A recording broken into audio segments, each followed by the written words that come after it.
Okay, no, seriously. Hey, everybody, welcome back to another episode of Stronger Together. My name is Ray. I'm with Project Roll Call, and today we are here with Leslie from Permission to Start Dreaming. And we're going to allow her to talk a little bit about her organization, what they do, and who they are. But let's start it off with, can you please introduce yourself? Sure. Well, just like you said, I'm Leslie Mayne, and I'm the founder of the Permission to Start Dreaming Foundation, which, if you haven't already figured out, it's the new acronym for PTSD.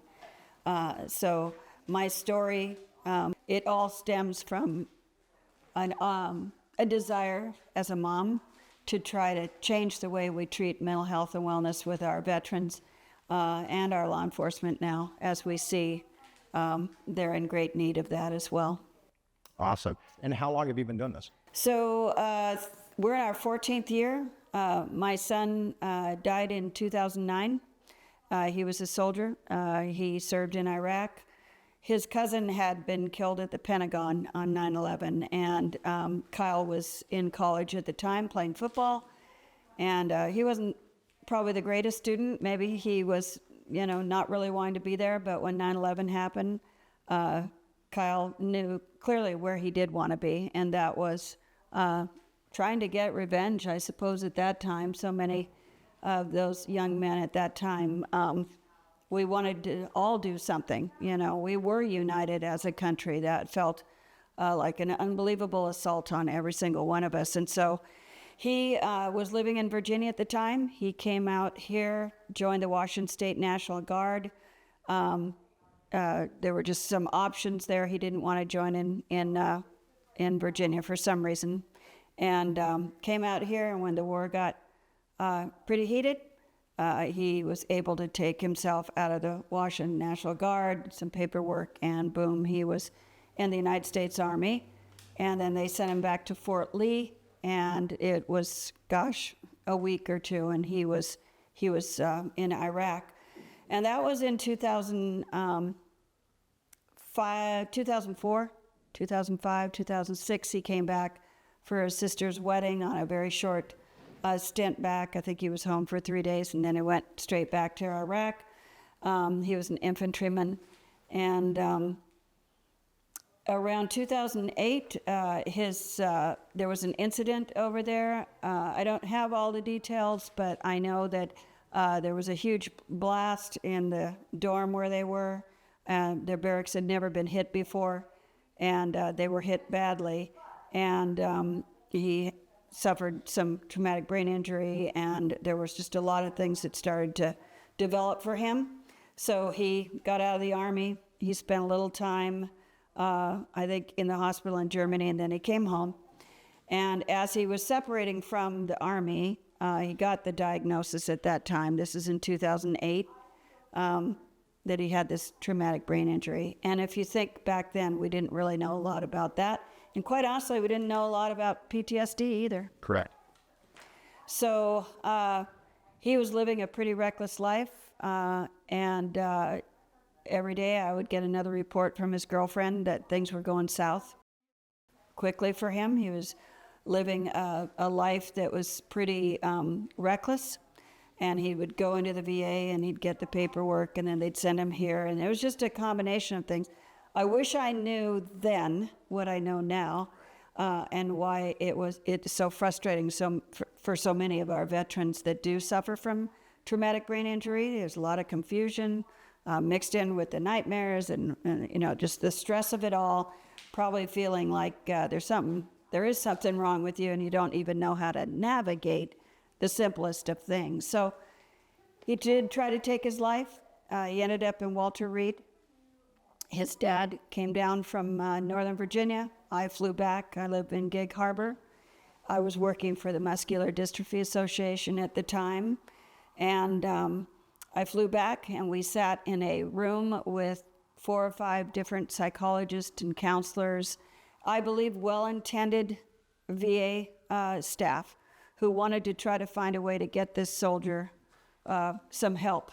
So they told us that they were going to treat him at the Perry Point VA Hospital in Maryland for suicidal intonations, depression, sadness, trauma, all the things, right? Alcohol addiction.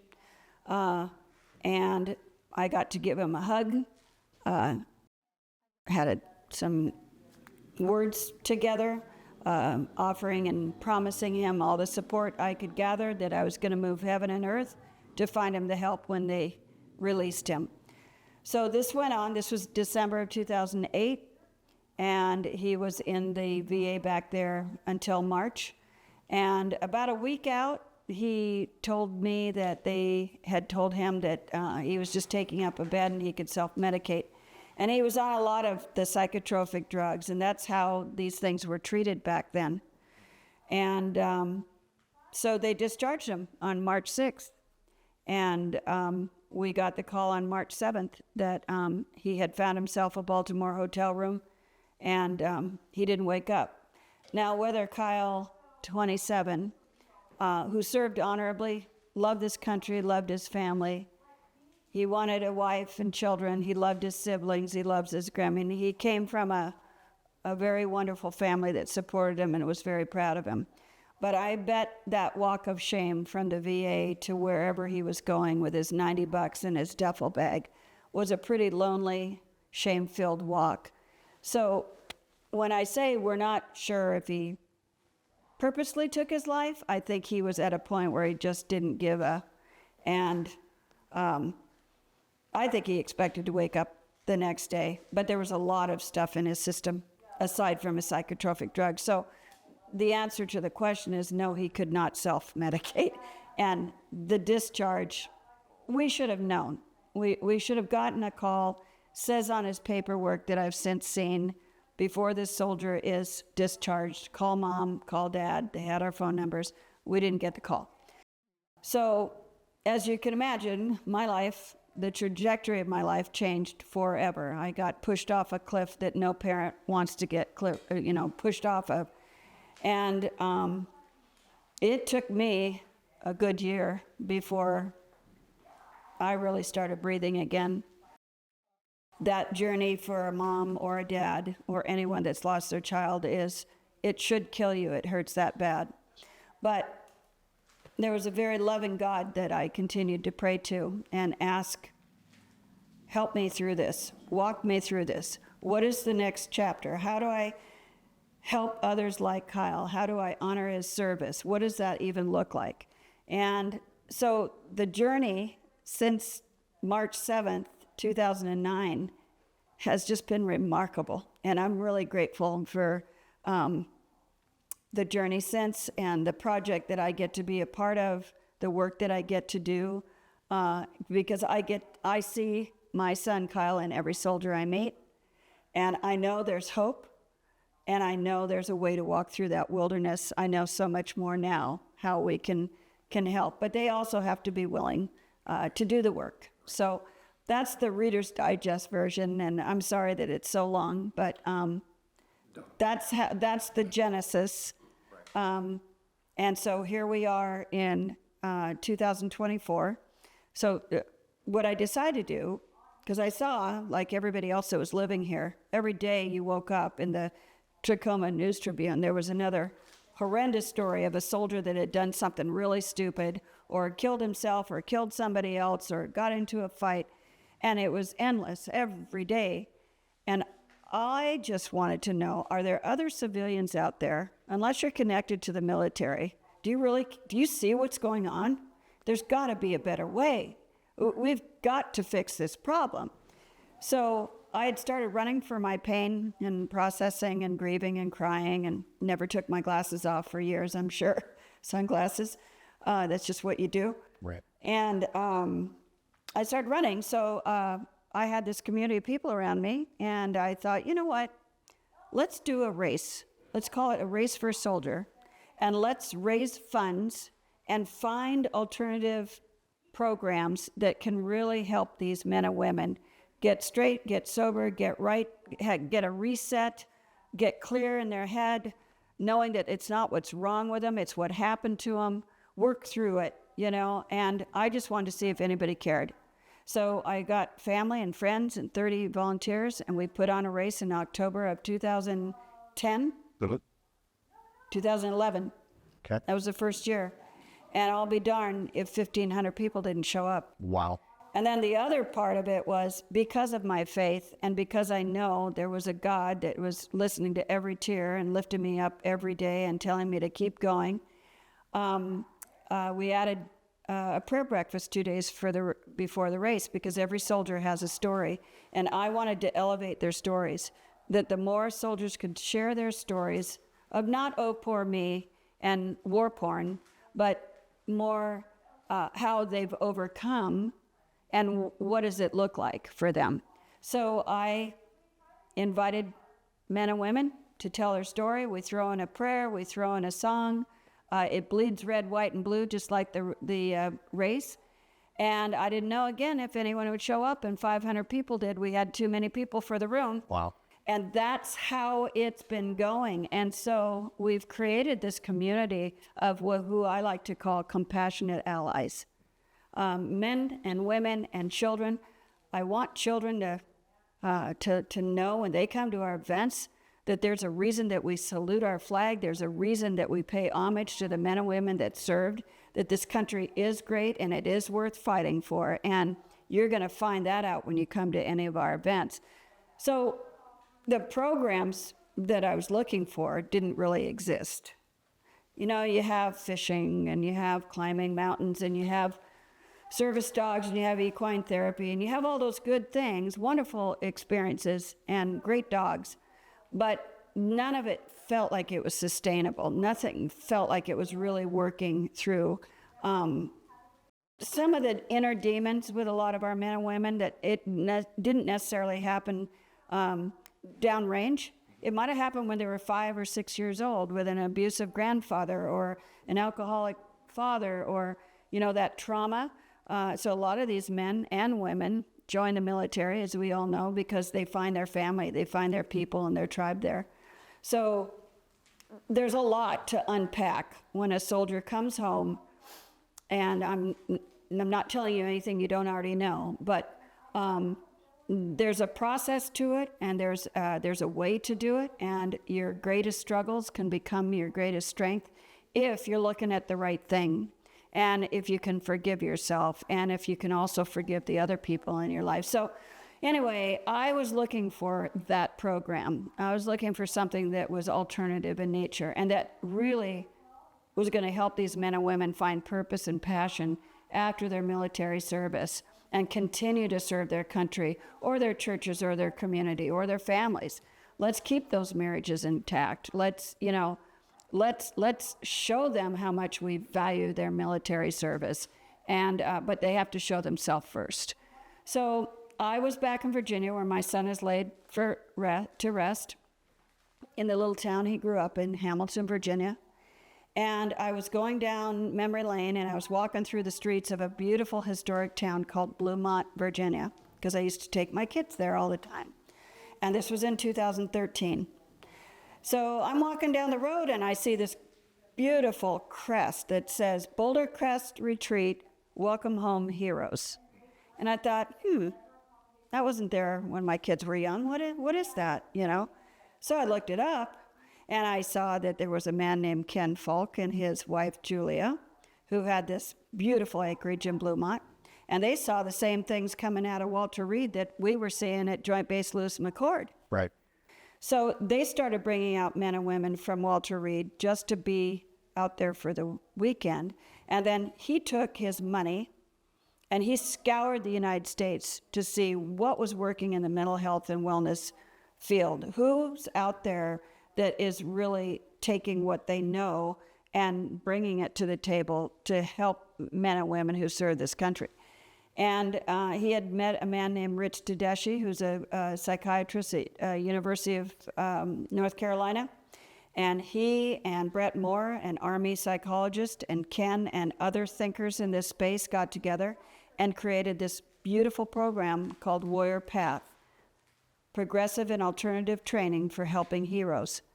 And it basically is uncovering all the things that you have stuffed in that rucksack and putting them out there, and you get retrained and you reset, It's a transformation of the heart, if anything else. It's for a better way to say it. There are modules, there's curriculum. You spend a whole day on your family of origin. You spend a whole day on learning how to take better care of yourself, whether it's, in your stomach, in your head, your relationships. Are they healthy? Who are your five to eight people around? You just examine, and you have to be pretty darn vulnerable. It doesn't necessarily mean you're suicidal, but there are dozens of men and women that have told me that had they not had Warrior Path, they wouldn't be alive. I mean, those stories are real. So I met Ken and developed a relationship with him. He saw us, the Permission to Start Dreaming Foundation, as the little engine that could. He believed in what we were doing, and he could tell that my passion as a mom was going to make sure that we had a program like this. So a couple years later, in 2019, we had sent a few men and women from this area back there to go through the program, because at that time there was only one in Arizona and one in Virginia. But because there was such a desire and such a long line of men and women that wanted to go through the program, because the data doesn't lie and the outcomes are amazing, they were looking to see how they're going to scale this thing. So the Gary Sinise Foundation came along. The Avalon Action Alliance group came along. They are the Bernie Marcus and Arthur Blank. They were the founders of Home Depot. They're well into their 80s, pushing 90, I think. They're great philanthropists.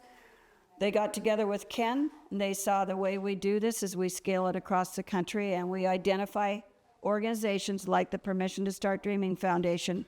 We're going to give them a leg up and give them some money. They can hire their team, which is peer-to-peer. So our team of 7 is all veterans, men and women. And they got trained. They've all been through the program themselves.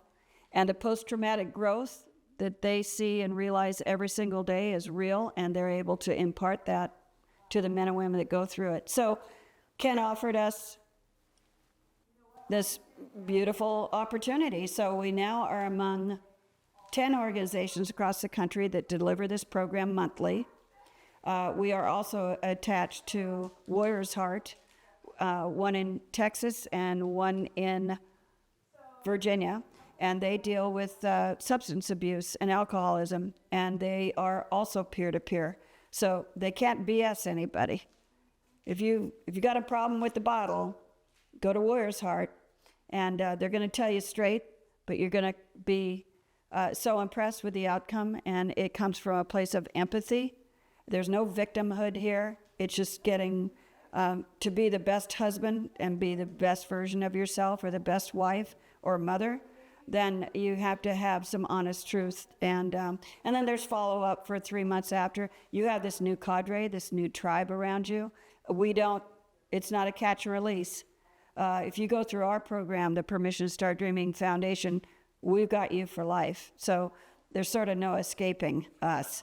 We got you in the crosshairs. And then we're also part of 5 different universities that study brain health and traumatic brain injury.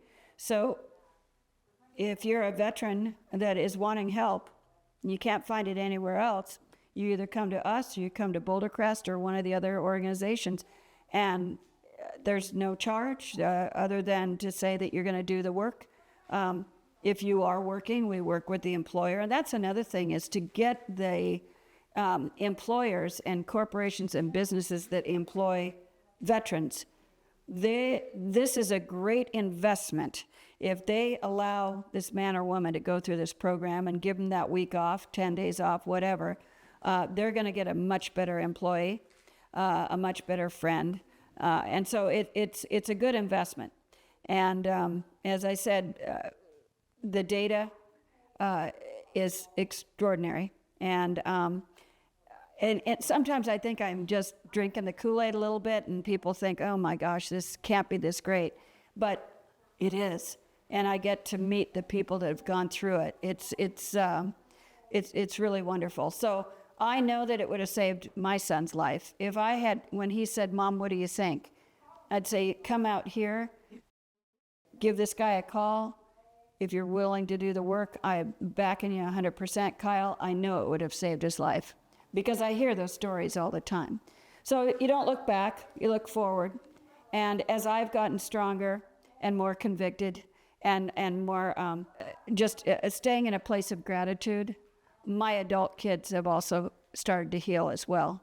And everybody around you, you know, they claim, you know, that if you go through this program, you have the capacity to impact 500 people positively in your circle. And I believe that whether it's this program or anywhere else, if we stay in the light and we wake up every day with an attitude of gratitude, I think that has a ripple effect. And that's what I've seen with this wonderful program. And then we have a monthly meeting for veterans. We call it the Heroes Huddle. I make a big-ass pot of spaghetti or chili or wonderful soup, and we bring it there, and they break bread together. There's also one that is Matters of the Heart for the spouses. We do the same thing. They come once a month, and the women have an opportunity to just be heard, sometimes held. Maybe it's their husband that's gone off the rails, and they don't know where to go, but they know they're in a safe and honoring place. And then just one more thing. So we have the prayer breakfast, which was inspired by Jay Redmond, a Navy SEAL who had a catastrophic injury to his face, got shot in the face. Man,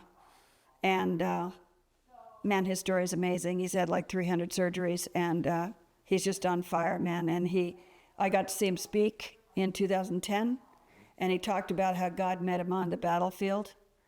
And his life is nothing short of amazing. And when he got up there and spoke, he'd not had too many surgeries. So he was it was clear that he'd had a bad day at the office. Yeah. But when he got up and spoke, I just knew that if Jay can get up there and tell his story, I want more Jays out there telling their story. And so that's what inspired the prayer breakfast. So we got the prayer breakfast, the race for a soldier, and then we have the pull for a soldier, which is a trap shoot event in October. And then we have the swing for a soldier, which is a golf event in July. And, you know, that's all about getting community there. And they're pretty special events, I have to say. The golf tournament's the largest one in the Pacific Northwest now. It sells out overnight. And where you hold that out? We hold it now at Gold Mountain. Mm-hmm. But we had to move from Canterwood because we outgrew it, and then it was during COVID. So Gold Mountain, being in Kitsap County, was the only golf course that would even have us. And it's 2 courses out there, so we fill it up. It's sort of ridiculous. Nice. But we've been able to garner a lot of support, and everybody has a Kyle in their life, you know, and we get to change the paradigm. We get to create an epidemic of hope now, because if you don't have hope, you don't have much. Right. And so I think a lot of these men and women that come out of the military and are struggling, that come to us. We got you. We got your 6. Yeah, we're gonna walk alongside of you. So one of the things that I didn't know until hearing you today is I've actually participated in one of your events. Me and my wife, several years ago, a few pounds ago, were really into runs, local runs, mud runs, all that kind of stuff. And we did Race for a Soldier. It started over in, if I remember right, it was the Home Depot parking lot in Gig Harbor. Yeah, YMCA. YMCA, correct, which is right by there. Which is right by there. I was trying to think, did we go through there? Yeah, yep. YMCA. They've been wonderful for us. It starts at the Y and ends at the Y. Yes. And it was a great event. The amount of people you had there, the patriotism, just everything was, and this was all for us. This was all pre-Project Roll Call. This was before I even met my co-founder. That was before all of that. And we were out there just supporting local runs, local organizations. And yes, we participated in that event. And it was, as you said, a very wonderful event. So well done. Thank you. Yeah, we have the Kiwanis out there now at 4:30 in the morning, and they're flipping pancakes and sausage. And we work with the Wear Blue Run to Remember, and Lisa Hallett. She was actually spoke at our prayer breakfast last year. and they do the very last mile when they bring all those just soul-crushing pictures of the fallen, and all the volunteers hold the big flags, and there's something about that last mile, and everybody will say that when they think that they can't get another breath of air coming up that hill, all they have to do is look at those young men and women that we've lost, and it's quite inspiring. But we've just been so blessed to have the support of the community from Harnish family, Subaru Puyallup. They donated a beautiful van to us, a 12-person van, so that the men and women that are going to the warpath we can take them where we need to take them. The Seahawks, they do Mile 12 every year. They honored me last year with a really beautiful halftime presentation, and seriously, John Schneider, not dropping names, but they all come out to our golf tournament, and they really do care about our military and what happens to them out there downrange, but particularly when they come home, because that's when they can do the most. So they are men and women of their word up there at the Seahawk organization, I have to say. Been blessed.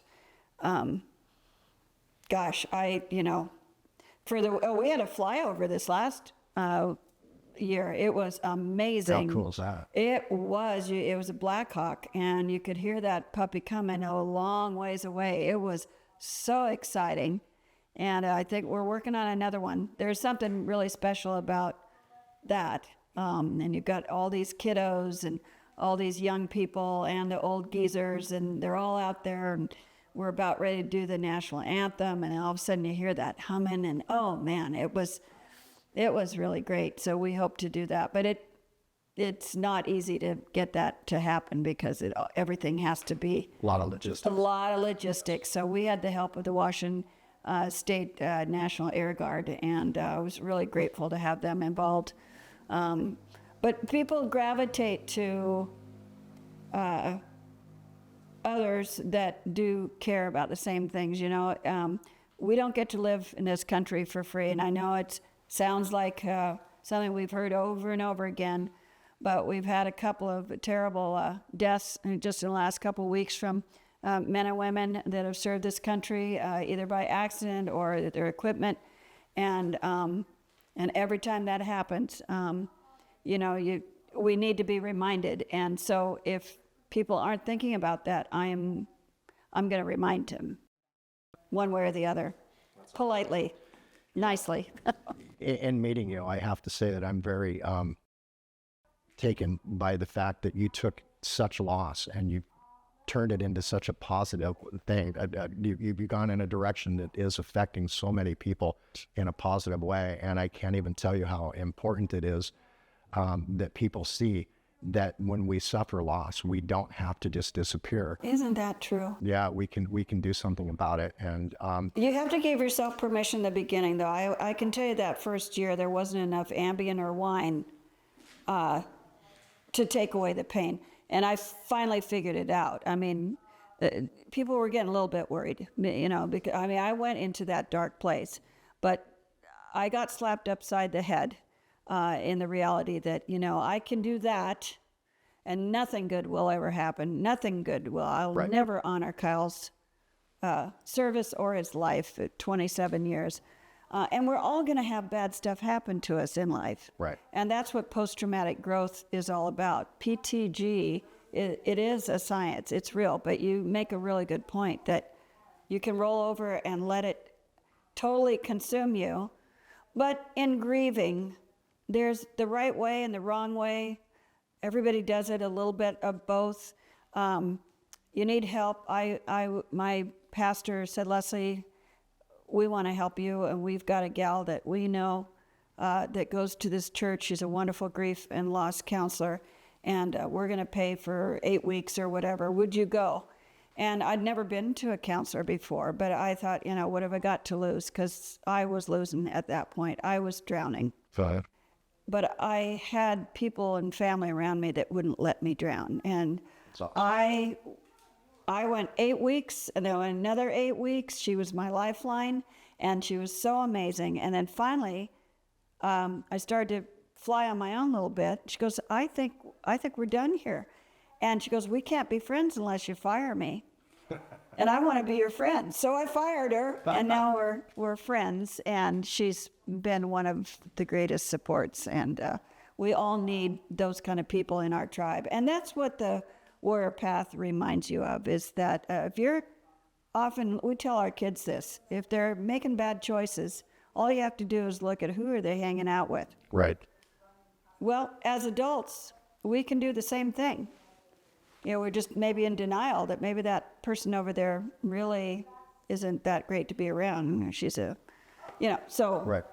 it's, but we all have choice. We have agency to make those choices. And I think, if anything, this whole experience has taught me that the choice to be better and not bitter is such a better one, seriously using the same word, but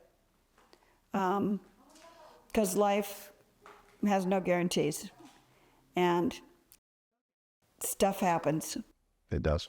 And you need to be a good example for the others around you and your children. My children really needed to see me get it together. So they're proud of me now, I think. I would think so. I would think so. Well, they're proud of what we've all been able to create. I've just been really fortunate. God has just continued to open doors and put people in my path.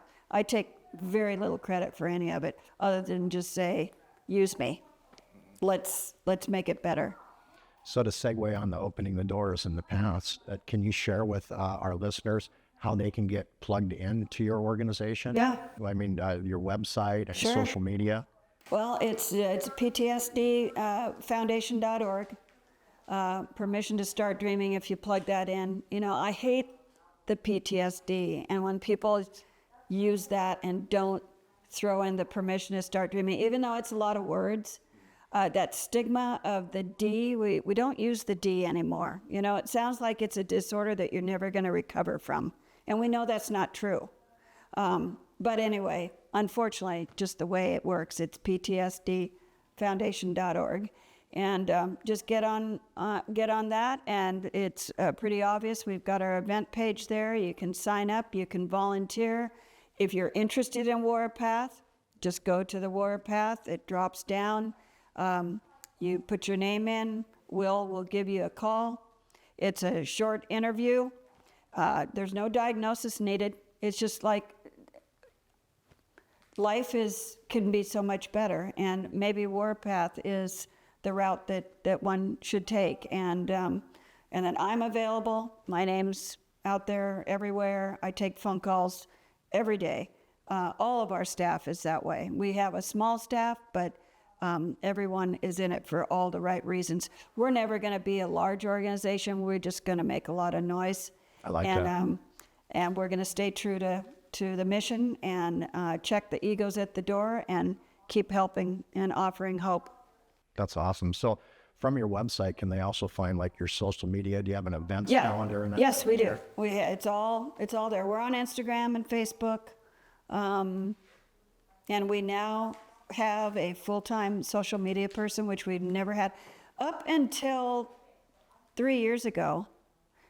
And we were able to get a couple of grants our way. It was me in a coffee shop or out of my apartment, and a part-time administrative person and lots of volunteers. I feel like I'm on vacation half the time now, because all these years it was really just me and maybe one other person, and I said volunteers. Now we've got a team, we've got a staff, and they're all really smart and good, so much better than me. And so we're able to do a lot more for a lot more people now. And the big picture, hopefully, is that we find our own property. We're starting a capital campaign. It's going to be intense, but we want our own spot. We're the only organization within the network that doesn't have its own permanent lodging. So we rent a facility in Port Orchard right now. So we're on the hunt right now for a nice piece of property, and we're going to have our own you know, and what's really nice about having our own lodge and our own place and maybe a little pond, you know, who knows, great beds, good food, tranquil, a place that when you walk on this property, you know you're there in a very private, sacred place, because that's how they are across the country. And of course, we're no dearth of that in the Pacific Northwest. We have lots of those places. But the hope is that when we have our own facility, then we'll be able to serve not only our veterans, our law enforcement, but their families and their spouses. And, you know, there's just a lot of opportunity. So we're excited. The future is real hopeful. It's awesome. So in order to help facilitate that, are there ways that individuals or organizations can help donate or volunteer time? Yes, absolutely. There's a spot on the website. You can say volunteer. It gives you a lot of options. And then if there's anyone out there that is in commercial real estate or property development, if they happen to know of, and we don't need a lot, you know, 10 acres. I mean, it doesn't have to be that big, but it has to be private. Preferably, it would be it would already have a building on it, so you don't have to go through all the rigmarole of the, you know, all the permitting and all of that. Right. It'd be nice to go in and buy someone else's retreat or camp, maybe that failed, you know, and they're out there. So we're all on the hunt. We actually have just hired a consultant that does this for a living. We decided, you know, we can't do this alone. It's a big project. How many millions we need, we haven't figured that out yet. But we're in good shape.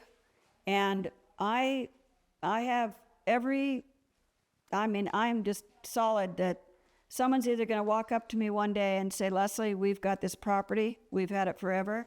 We don't need it anymore, but we think you do. It's going to be that kind of conversation. That would be One more time, God's right? gonna. I know it. That would be amazing. And time's a ticking, so let's get going. cracking here. Oh, that's good. Yeah.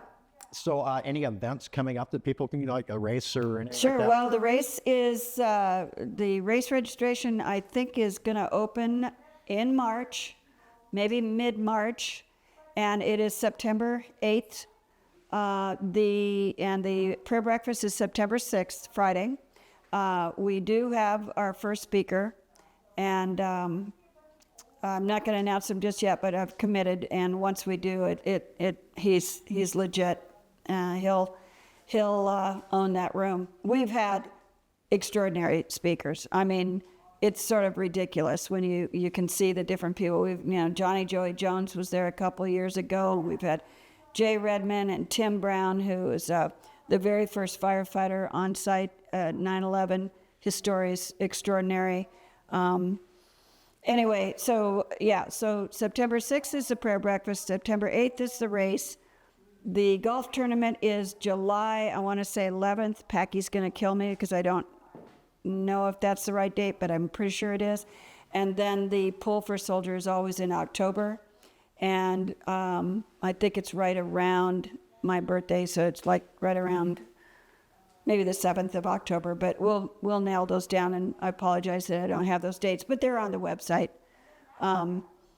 And then in between then, we have our monthly calendar of our monthly meetings. If there's veterans out there that or law enforcement that would like to join us, there's no expectations. We just come. The one thing I would like to say, there's a book that Ken Falk, the founder, wrote called Struggle Well, and I brought one here for you today, and it's a beautiful book. It's sort of a condensed version, if you will, of what you could expect at Warpath. But they've started a pilot program to introduce Struggle Well to our law enforcement across the country. They don't have the advantage of getting lots of time off because, as we know, we're in bad shape that way. Right. But they're still dealing with the underbelly and the dark underbelly of society that seems to be getting worse by the day. And they're still the ones that are going out with you and I are sleeping at night. And the trauma, the moral injury that they're experiencing is, it's heartbreaking. It's heartbreaking. So we are very enthusiastic about helping them wherever we can. And the Struggle Well, it's about a 2-hour to 2-day kind of symposium, if you will. And we're going to see where that goes, but we're heavily invested. And when I say we, as an organization and also across the networks that we're involved with, everybody feels the same way, as we've got to help those men and women that are, in fact, we have 2 women that are on our Warpath team that are former deputy sheriffs, and our executive director, Steve Easton, was a deputy sheriff down in Arizona. So he comes to this with great love for his brothers and sisters, and so he's passionate about it too. They all protect and serve our communities in our country. There's about 1% of them that do. So I've never raised my right hand to serve and protect this country, but I sure care a lot about the men and women that do, and so I want to move heaven and earth to do whatever I can. Well, Leslie, one thing I can tell you, just in the little time we've had together, you are serving this country, and you're serving those that serve this country. And there is so much to be said for that. You make me cry. Well, there's so many people out there that just live day by day, and they take for granted the cost that allows them to do that. And not only have you personally been a part of that cost, you've done something so important about it to make sure that other people don't fall into that same hole of despair. And I'm very, very impressed by that. Well, what I see too is the more help we can give men and women that have served after they leave and retire or just separate from whatever the reason is, doesn't matter to me. We still need them to serve, and we need them to lead this country for policies that are going to make more sense. And so every time I see a man or a woman who has served either in the military or law enforcement get into the ring, I just say bravo. They don't have to. They could go about their business and retire and go fishing for the rest of their life. But we've got grandkids, we've got kids, and that's who I care about. I don't recognize my country right now. I'm just going to say that right now. So I know it's not a political thing, but I don't recognize it. And so I get frustrated. So the only way I can help is to help those that are trying to protect. So I'll leave it right there. That's good. We met a Gold Star mother, Sheila Murphy, a few years back. Her son, Entian Murphy, passed in action, and she, like most Gold Star family members, struggled. And in her struggling, she had told us that the one thing that really started to wear on her was everybody saying, "I'm sorry, I'm sorry, I'm sorry." So she started a campaign, put sorry into action. Instead of saying you're sorry, do something about it. And it's something that all of the people that were involved in the start of Project Roll Call and the event that started us, the majority of us wear her patch on our vest. I love that. And we work to do that very thing, because it is very easy to say, "I'm sorry for your loss," but we do everything in our power to make sure that we are putting that sorry into action. I love that. So how did Project Roll Call get started? We met on a memorial torch ride through Tribute to Fallen Soldiers Northwest, where we accompanied a lit flame from Eugene, Oregon to Arlington National Cemetery in 2020. Oh my and gosh. we met with the families of, I believe, 72 service members. And we honored each one of those families for their loss. And that is the ride that we met Sheila on as well. And along that ride, as we multiple families every day, we just heard so many stories, and stories like Kyle's, where people have slipped through the cracks of the BAs. They didn't cross their T's, didn't dot their I's. We realized there was a huge gap, there was a void that needed to be filled, and so we decided collectively to try to do something about that. And Project Roll Call was brought into service to fill those voids and to honor those service members and to embrace those Gold Star families. I love that so much. There's a lot of really good organizations out there like yours, like ours. I think at one time someone said there were 1,500 NGOs started by veterans, in an effort to do something, right? But not all of them. It's hard. The nonprofit world is hard.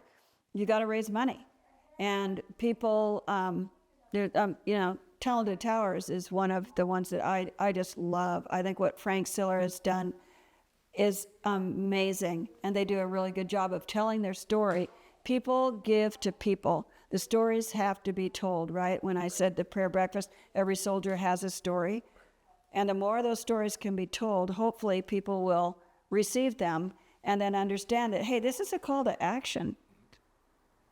So, yeah, well, I applaud you for that. I love that. And thank you for thinking to even, give me the space here to talk about what we're doing. And We're honored to have you here. This has been absolutely great. The information that you're sharing is so important, and it needs to get out there, and people need to know about it. And maybe somebody's will listen to this and say, "Man, I could use that in my life," or Yes. one of his family members is saying, Yeah. "Hey, why don't you go check this out?" And we'd love to see that happen, because every life we can touch through our efforts or through the efforts of our partner organizations is worth every second and every cent we put into this. So, And I think one of the reasons why Warpath works so well is because it is peer-to-peer.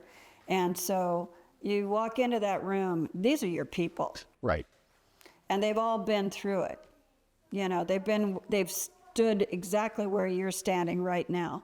So they understand there's a lot of vulnerability in saying, hey, not sure why I'm here. My wife wanted me to go. My kids are screaming, whatever the reason is. But ultimately, you're the one that takes that step into spending that week and getting real honest. But the transformation is beautiful, and there is hope. So, yes, thank you. And if anybody that hears your voice, my voice, is even remotely interested, just give a call. Give a call, send an email. Let's just start there. Right. There's no pressure, because nobody wants to pressure anybody into doing this. But the results, I'm telling you. Right. And they're going to find that again through ptsd.org. Yep. And all the information is on there for your organization, Yes. the Warrior Path program, Yes, sir. and the events to support you guys. Yes, sir. That is awesome. And then Facebook and Instagram. Yes, sir. Yep. Perfect. Yeah. In closing, can I ask Kyle's full name? Yeah, Kyle Marshall Farr. Farr? Farr. Kyle Marshall Farr, and he is United States Army? Mm-hmm. Okay. Yeah. Every Monday, Wednesday, and Friday, we honor a fallen service member. And then we toast those fallen service members on that Friday. And then we mention their names every day on their birth dates and their angel dates. And that's do our March best. 7th. Really? So it's coming up. So, Yeah.